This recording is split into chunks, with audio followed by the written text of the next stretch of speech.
let's go back for a minute and very quickly look at some of the key issues. And I want to concentrate on the less known, less discussed aspects of what Pius did or did not do. One thing that very much struck me when I examined the documentation was that the sharpest accusations about the silence of Pius XII, certainly in the time of World War II, did not come from Jews at all. In fact, Jews very rarely had any complaints.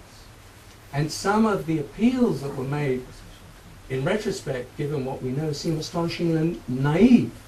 Appeals from rabbis, in occupied Europe, from the United States, from Palestine, from different places. The objections to his silence came from the Poles. They were vociferous. They were angry.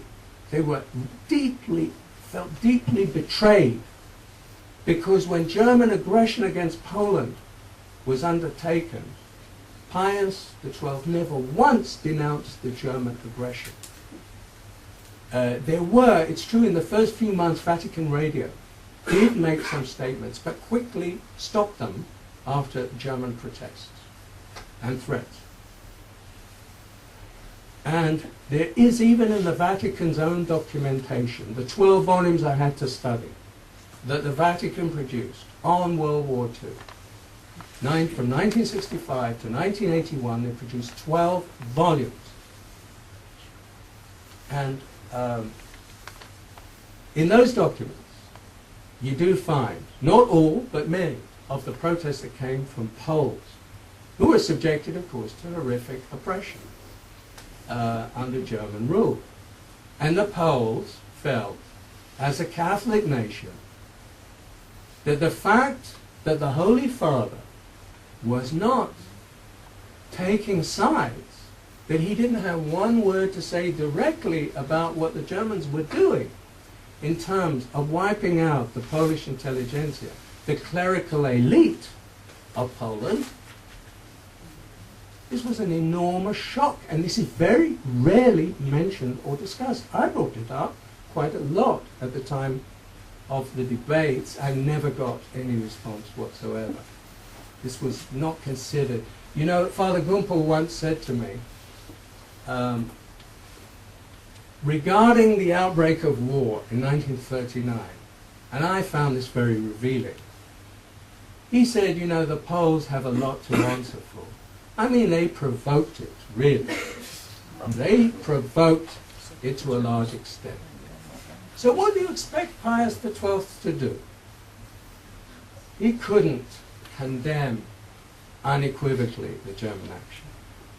And as for the complaints of the Poles, they were just a nuisance.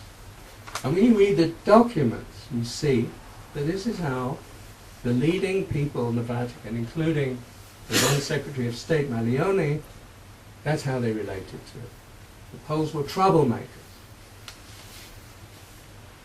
Not the Jews. The Jews are very passive in comparison. And actually, the Jews are mentioned in Polish documents. The Prime Minister, the Polish Prime Minister of the government in exile, Wistrich, in January 1943, has a letter in which he details the horrors that have been inflicted on the Jews in Poland. This is transmitted to the Vatican, not only the suffering of the Poles.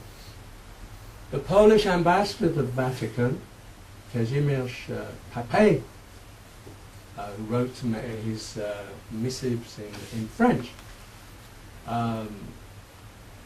he regularly dealt with the issue of the fate of the Jews.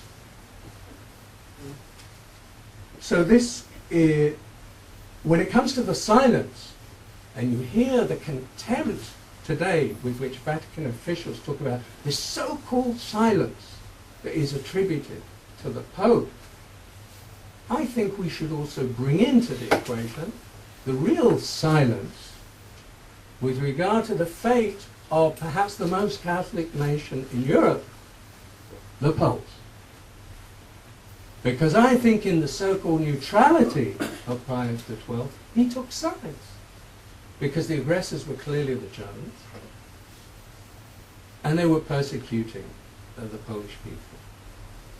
And he took sides, in effect, while claiming to be neutral and above the fray.